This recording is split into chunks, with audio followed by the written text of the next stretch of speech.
Do you remember the moment you realized that the world had changed? Let me tell you a quick little story that has nothing and everything to do with the future of our world and how you fit into it. In 1917, the United States faced a huge problem. They were working hard to compete in the industrialized economy, and there was a shortage.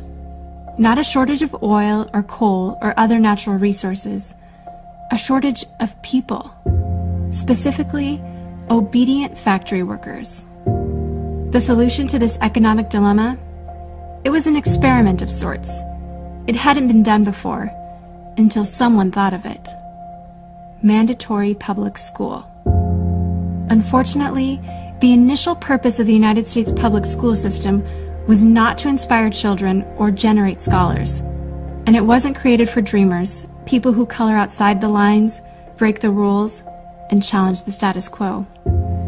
The public school system of the early 1900s was invented to create a nation full of adults who would obediently do their jobs in the factory assembly lines. Teaching kids to sit in straight rows and scheduling the entire day with the ringing of bells wasn't by chance. Punishing those who didn't conform was purposeful. These were the skills they would need to join the labor force.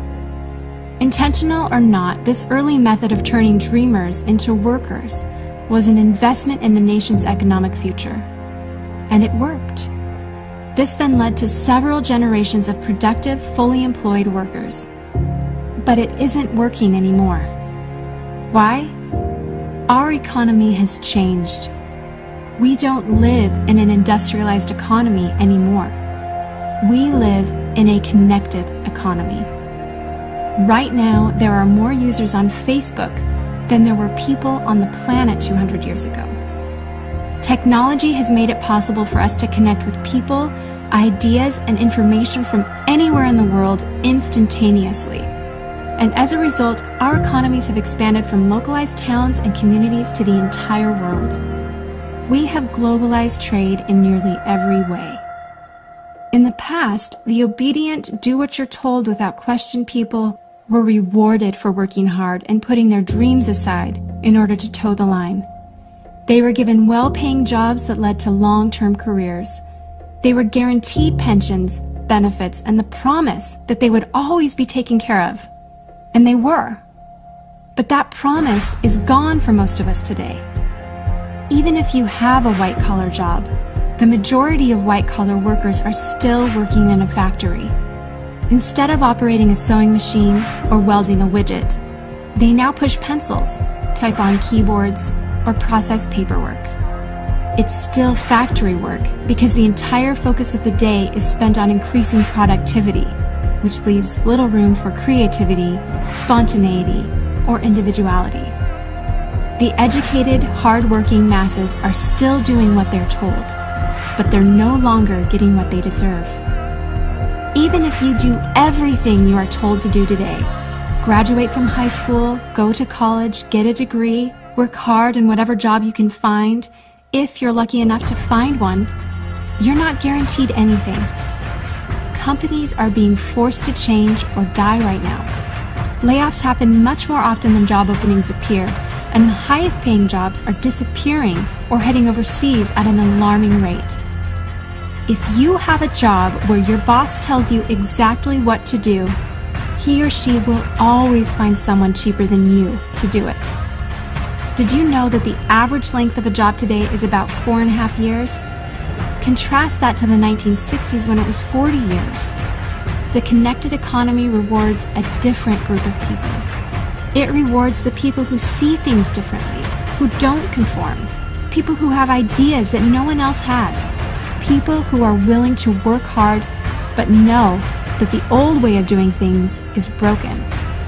The connected economy rewards you not for being a cog in the wheel of life, but for standing up and reaching out. The connected economy rewards the connectors. Whether it's connecting a person to a person, a business to a business to a product, or a product to a person, those who learn how to connect are the ones who will survive and excel in the connected economy. That is how the world has changed. It's not about to change, It already has. Things are different now, and they're not going back to the way they used to be. Look at Facebook. What's their product? It's you. Your network, your information, your ideas, they all have value. Does Facebook pay you for the money they make selling your information to advertisers? No. But we still use it because we have an innate desire to connect with people. In fact, neuroscientists have found that we are actually hardwired to connect with each other. Some people know how to leverage this innate ability in today's economy, but most don't. And because they don't know how to do it, most of them are paralyzed with fear, resisting the shift, despite clear indications telling them it's time to change. In 1917, a group of people performed an experiment that forever changed the way that we earned a living. The world today is facing another huge problem. We're facing a shortage of our own. Not a shortage of factory workers or consumers. The world has enough of those. We have a shortage today of dreamers and connectors. And so, we're holding our own little experiment. And you happen to be the subject of it. This 8-minute presentation was specifically designed to seek out and find the connectors around us. Those who recognize that we are on the brink of the next economic revolution, who are ready to thrive in the connected economy, and who are searching for the best way to do it.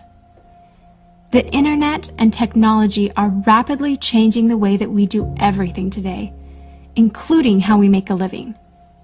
It's not too late to embrace the change and find a way to make yourself relevant and profitable in our brave new world. And that's why we've invited you here today. We've created something that rewards you for connecting. It pays you for bringing people together behind a cause, product, or idea. And we have systematized it and made it so that you can do it from anywhere, with anyone, at any time. If you are passionate about helping people, if you are passionate about changing lives, if you want to position yourself to be a capitalizing force within the connected revolution instead of just a bystander, let's start now. Do you remember the moment you realized that the world had changed? How about the moment you realized you could change with it?